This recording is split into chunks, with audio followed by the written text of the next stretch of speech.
استغفر الله العظيم استغفر الله العظيم الذي لا إله إلا هو الحي القيوم وأتوب إليه.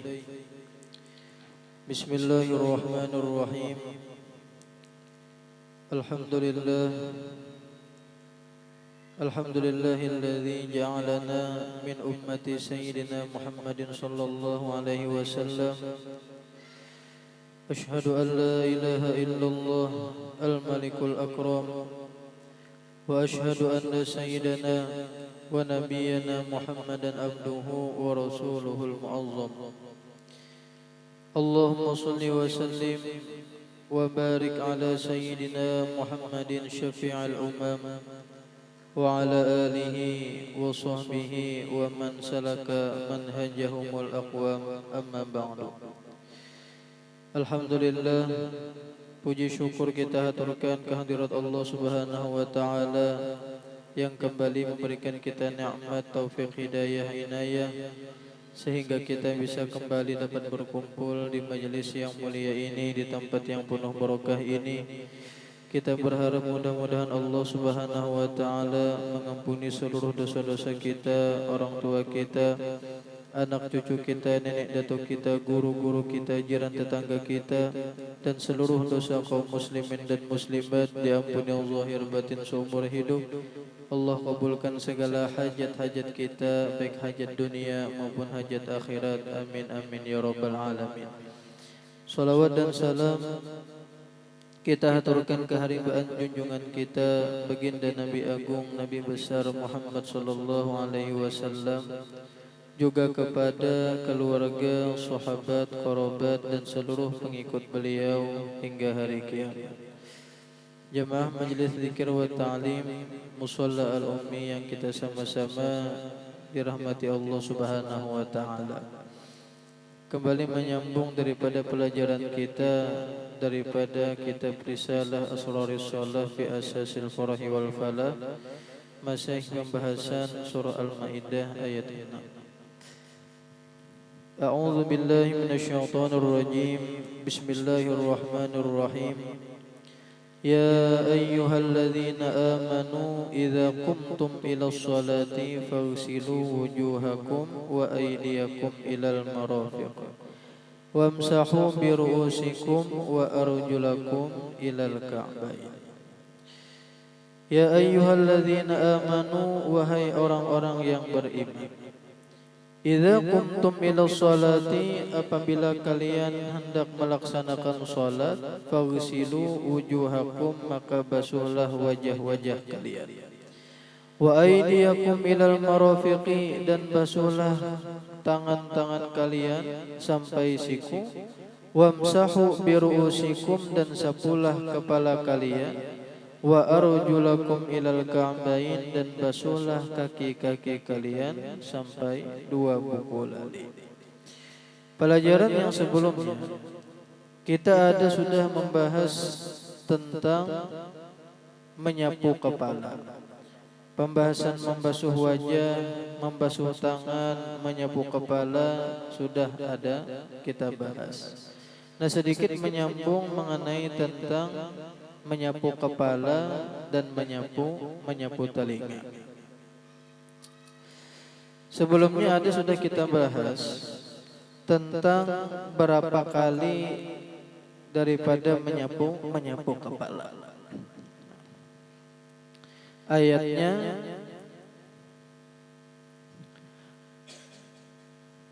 wamsahu biru'usikum.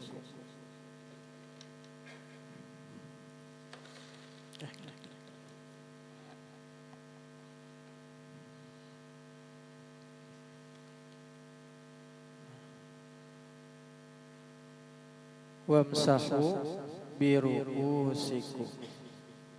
Nah, wamsahu biru'usikum, sapulah kepala kalian. Nah, mengenai tentang menyapu kepala di sini ada di antara ulama yang mentafsirkan ai ma'a udhunaikum. Ma'a udhunaikum. Sapulah kepala kalian beserta dua telinga kalian. Jadi disinilah kenapa jadi disunnahkan menyapu telinga, karena telinga ini diikutkan kepada kepala. Wamsahu biru'usikum, sapulah kepala kalian dan beserta dua telinga kalian. Lemunya di dalam nas Al-Quran itu kedada menyuruh untuk menyapu telinga. Kalimatnya basuhlah muka kalian, basuhlah tangan kalian, sapulah kepala kalian, langsung aja ke batis. Kadada menyapu telinga. Di mana telinga ini jadi disapu? Karena di sini ternyata di dalam tafsir wamsahu biru'usikum ai ma'a ulunaikum beserta dua telinga kalian. Telinga ini dianggap masuk di bagian kepala. Ini memang ada perbedaan pendapat mengenai telinga. Ada yang pertama, telinga ini masuk bagian wajah.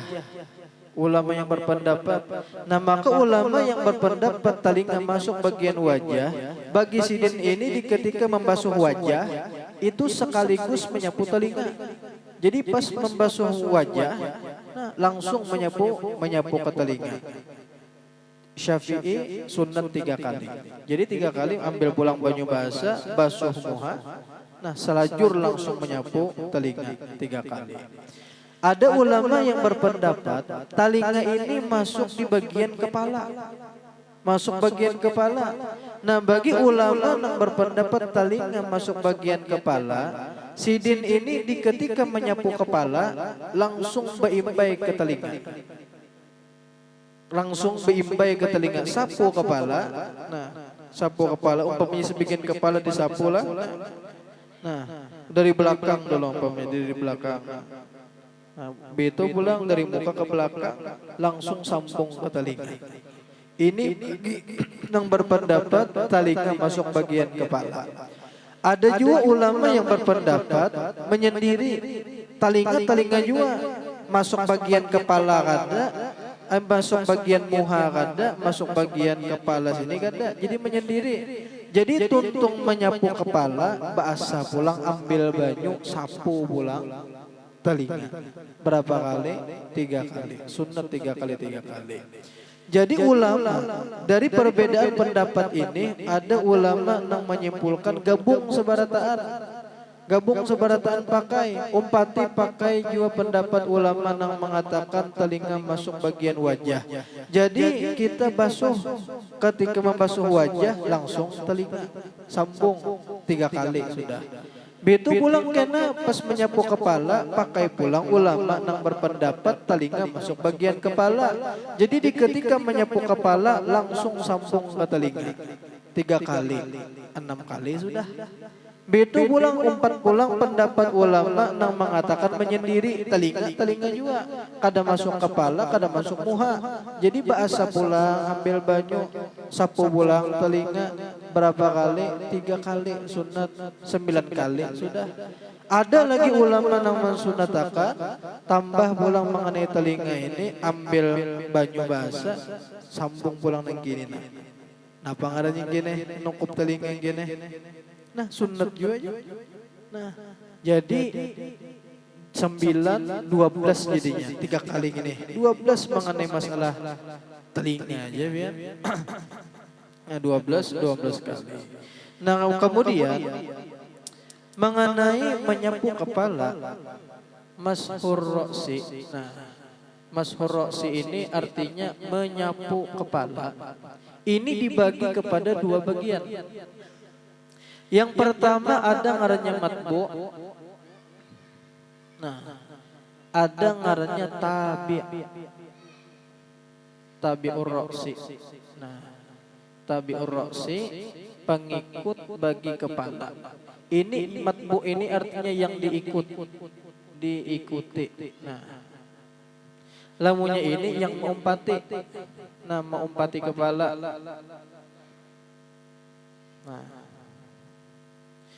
Nah, adapun matbu ini siapa? Yaitu kepala. Nah, Matbu ini ialah kepala, menyapu kepala. Kepala ini kan yang di, nah, menyapu kepala ini hukumnya wajib. Kenapa jadi wajib menyapu kepala? Karena Al-Quran menyuruh wamsahu biruusikum, sapulah akan kepala kalian. Suruhannya ini suruhan dari wujub, suruhannya wajib. Nah, karena menyapu kepala ini wajib, maka banyunya ini harus banyu yang basah. Kada boleh banyunya ini dari bakas membasuh tangan. Kalau umpamanya tuntung membasuh tangan, lalu banyu nang bakas membasuh tangan tadi langsung sapu ke kepala, bolehkah nang kayak itu? Kada boleh. Kada sah menyapu kepalanya. Jadi harus banyu basah.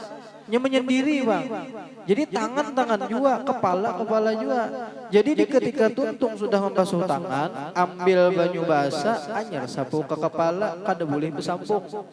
Kada boleh bersambung. Jadi menyendiri. Ini sepakat sebarataan ulama. Nah, ini maun jadid air baru. Nah, air baru. Ini sepakat seluruh ulama mazhab, mazahibul arba'ah. Nah, seluruh ulama yang empat, Malik, Hanafi, Maliki, Syafi'i, Hambali, seluruhnya harus wajib air yang baru. Nah, kemudian ada tabi'ur roksi yang mengumpati bagi kepala. Mengumpati. Siapa yang mengumpati kepala? Nah, ini dua karena yang pertama adalah telinga.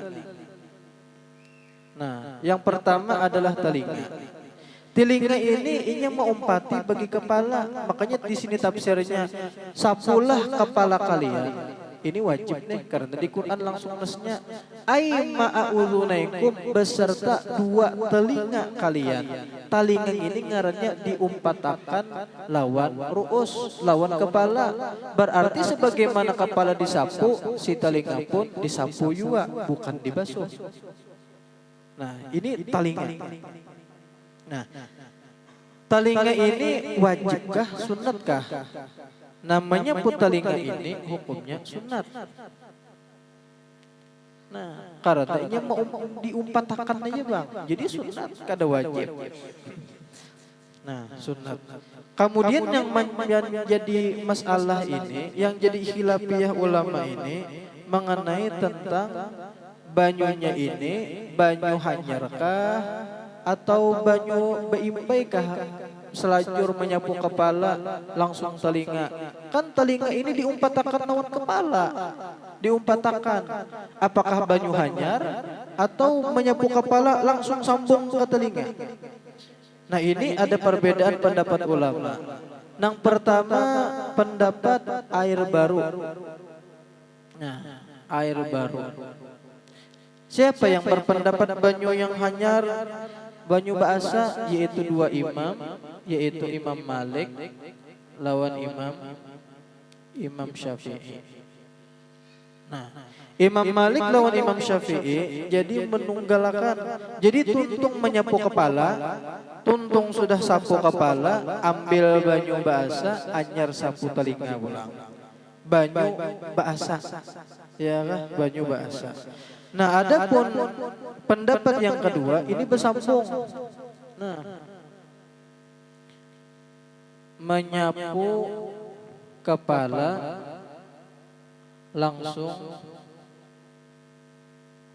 langsung telinga. Nah, menyapu kepala langsung telinga. Siapa? Yaitu Hanafi lawan Hambali. Nah, jadi mazhab Hanafi lawan mazhab Hambali ini ketika mereka menyapu kepala langsung bersambung ke telinga. Nah, sapu kepala langsung telinga. Kadang mengambil banyu basah tak ada. Langsung bersambung. Nah,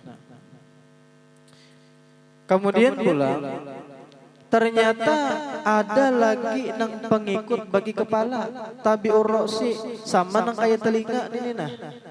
Ternyata ada lagi setelah nang disapu selain telinga ada lagi sebuting yaitu leher. Gulo. Ini gulo nah gulo.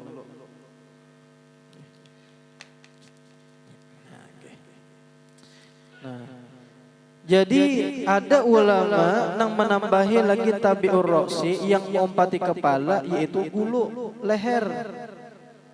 Nah, ini hukumnya sunat juga.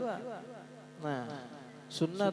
Jadi bertambah tuntung menyapu telinga, anyar pulang sapu leher. Jadi inilah ada 3 kesunahan yang disapu sebelum kita membasuh batis. Ya kah? Yang pertama adalah menyapu kepala, ini wajib. Tuntung menyapu kepala, anyar menyapu telinga, nang ini sunatan. Ternyata setelah menyapu telinga ada lagi sebuting, yaitu menyapu leher. Makanya kita rajin sambil menyapu leher itu nah sambil berdoa, ya Allah jaga akan pembuluh darah ulun ini nah, mudahan jangan stroke, mudahan jangan pecah, ya kan stroke, naudzubillah min dzalik ya. Sambil berdoa tuh nah menyapu pinggulu tuh. Siapa yang mensunatkan nih menyapu leher? Nah ternyata ini hilafiyah nah, yang ini hilafiyah. Nah, yang pertama adalah sunat. Nah, ada yang mensunatkan menyapu leher. Siapa yang mensunatkan menyapu leher? Yaitu Imam Al-Ghazali.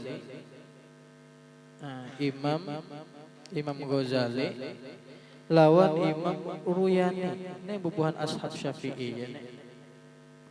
Nah, Imam Ghazali lawan Imam Ruyani. Makanya Imam Ghazali itu di dalam kitab Bidayatul Hidayah beliau ada melajari doa menyapu leher ini nah di ketika baudu. Nah kemudian ada juga pulang nang kada mensunatakan, kada sunat menyapu leher. Ini bagi pendapat siapa ini nih? Yaitu pendapat Imam An-Nawawi.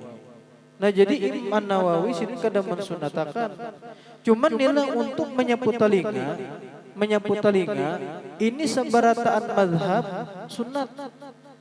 Nah seberataan mazhab baik Hanafi, Maliki, Syafi'i, Hambali. Nah, ini seberataan mensunatakan. Nah, adapun nang masalah leher ini bubuhan ashab Syafi'i yang mensunatkan Imam Ghazali lawan Imam Ruyani, sedangkan Imam Nawawi kada mensunatakan. Cuman nilah ada kita melihat pian kena cari di YouTube Habib Umar bin Hafiz berudu. Nah, Habib Umar bin Hafiz berudu, Habib Umar Hadromaut itu ternyata sidin tuntung menyapu kepala, habis itu menyapu telinga, ditambahi sidin menyapu bulu. Cek ini PNITH Habib Umar bin Hafiz berudu tak buka di YouTube tuh tulis. Nah ternyata sidin menyapu pinggulu. Nah berarti Habib Umar sidin mengumpati siapa? Imam Nawawi kah? Imam Ghazali kah? Imam Ghazali sidin. Ya kah? Bagian menyapu leher ini. Mumpati Imam Ghazali. Sekalipun nilai masalah nas menyapu leher ini hadisnya doib. Hadisnya doib lemah. Cuman untuk fadilat amal, kan amal nih. Ini hukumnya boleh dikerjakan. Ini ada 3 syarat. Ada 3 syarat hadis doib itu kawa dipakai. Nah, 3 syarat hadis dhaif nah bisa dipakai. Nah, yang pertama hadis dhaifnya itu kan dhaif ini artinya lemah. Ini hadis itu ada beberapa tingkatan. Ada hadis itu hadis sahih. Sahih itu pasti sahih. Ya kah? Lawan pulang rawi-rawinya kuat-kuat, ya kah nyata sahihnya. Yang merawiyakan banyak orangnya. Ada lagi hadis hasan. Nah yang ketiga ngaranya hadis doib. Hadis doib ini artinya hadis yang lemah. Nah syarat hadis doib itu kawa dipakai. Yang pertama syaratnya hadisnya itu kada doib benar. hadisnya kada dhaif benar. Nah, artinya kada lemah benar. Soalnya lemunya hadisnya itu lemah benar, ini kena kawa dipakai. Ya kayaknya kan hadis dhaif ini beberapa tingkatan, macam-macam ngaran-ngarannya hadis dhaif, ada hadis mursal, hadis napa-napa, nah diusul hadis tuh. Nah, lemunya hadisnya itu kada lemah benar, itu masih kawa dipakai. Nah, untuk fadilat amal kita. Nah, ini. Nah, kemudian yang kedua ada nas atau dalil. Nas ini artinya dalil di Quran atau hadis. Nah, dalil di Quran yang hadis yang umum. Nah, ada dalil umum baik di Quran ataupun di hadis. Napa contohnya yang ada dalil secara umum, nang kayak kita rajin dilanggar di masjid sebelum qomat subuh nih. Ya Hayyu ya Qayyum la ilaha illa anta. Bitu pulang, ya Hayyu ya Qayyum ahyil qulub fatahya wa aslih lana al-a'mal fid din wad dunya ya Allah biha ya Allah biha ya Allah bi husnil khatimah. Ya Allah, atau sebelum qomat, astaghfirullahalazim min kulli dzambin azim la yaghfiru dzunuba illa rabbul alamin. Sebelum qomat kan biasanya kita daerah kita nangga itu di zaman Nabi adalah. Apakah Sayyidina Bilal Bahari Yahya Qayyum subuh? Kada ada. Apakah sidin sebelum qomat astaghfirullahalazim min kulli dzambin azim itu? Kada ada. Ya kayaknya ada sudah di Mekah Madinah baduhulu pian manggawe. Cuman kenapa adat kita mengerjakan nang kayak itu? Ini jangan langsung dipadakan bid'ah. Kada ada di zaman Nabi nang kayak itu. Apa diada-adakan astaghfirullahalazim min kulli dzambin azim? Apa jadi Yahya Qayyum? Ya kan? Di Jawa tuh kadang banyak lagi daripada daerah kita Yahya Qayyum. Ada lagi tambahannya selain kita. Ada nasnya, ya kan? Dalil secara umum. Ada hadisnya. Hadisnya nih di Riyadhus Shalihin ada, di macam-macam hadis ada, di Sunan Abu Dawud ada. Di antaranya nah, la yuraddu du'a bainal azan wal iqamah. Nah, ujar Nabi Muhammad, la yuraddu du'a, tidak akan ditolak akan doa bainal azani wal iqamah, di antara doa, di antara azan dan iqamat pasti diterima. Nah, sedangkan kita membaca ya Hayyu ya Qayyum itu isinya doa bian.